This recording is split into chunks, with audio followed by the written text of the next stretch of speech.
ભાગ વાક્ય જોયા છે. આમાં જો મારે વિશ્વાસ તોડવો ન જોઈએ, તો વિશ્વાસ તોડવો ક્રિયાપદ છે એટલે આઈ શુડન્ટ. તમારે કરવું ન જોઈએ, યુ શુડન્ટ. અમારે કરવું ન જોઈએ, વી શુડન્ટ. તેઓને કરવું ન જોઈએ, ધે શુડન્ટ. તમારે કરવું ન જોઈએ, યુ શુડન્ટ. તો વિશ્વાસ તોડો એટલે બ્રેક રૂલ. બરાબર ને? કે બ્રેક ટ્રસ્ટ. Break trust. તો આઈ શુડન્ટ બ્રેક ટ્રસ્ટ. શું થશે? I shouldn't break trust. બીજું વાક્ય છે તમારે મારો નંબર ડિલીટ કરવો ન જોઈએ. યુ શુડન્ટ એટલે તો ખબર છે આપણને. Delete my number.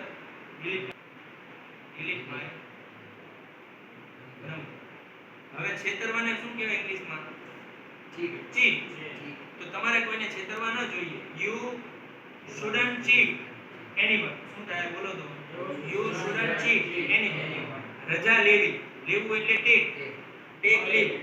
તો તેઓને રજા લેવી ન જોઈએ. તો તેઓ એટલે ધે શુડન્ટ ટેક લીવ. ચાલો કાર્યક્રમ કેન્સલ કરો. કેન્સલ કાર્યક્રમ. કાર્યક્રમને શું કહેવાય? પ્રોગ્રામ. યુ શુડન્ટ બોલો. You shouldn't cancel programme. ચાલો છેતરવા આવી ગયું. બહાર જવું એટલે ગો આઉટ. ક્યારે બહાર જવાની ના પાડવાની છે? રાત્રે.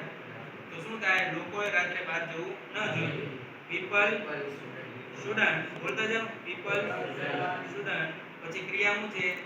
Go out. તો સ્ટુડન્ટ વાળા વાક્યોની થોડીક આપણે પ્રેક્ટિસ કરી લઈએ. જો તમને આવડ્યા હોય તો 1 બાય 1 આપણે પૂછીએ. ઓબ્ઝર્વ. મારે ખોટું બોલવું ન જોઈએ.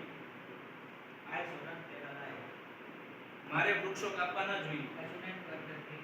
મારે લેક્ચર બંક કરવો ન જોઈએ. મારે મોડું સૂવું ન જોઈએ. તારે તીખું ખાવું ન જોઈએ. તારે આલ્કોહોલ લેવું ન જોઈએ. તારે નમાઝ છોડવી ન જોઈએ.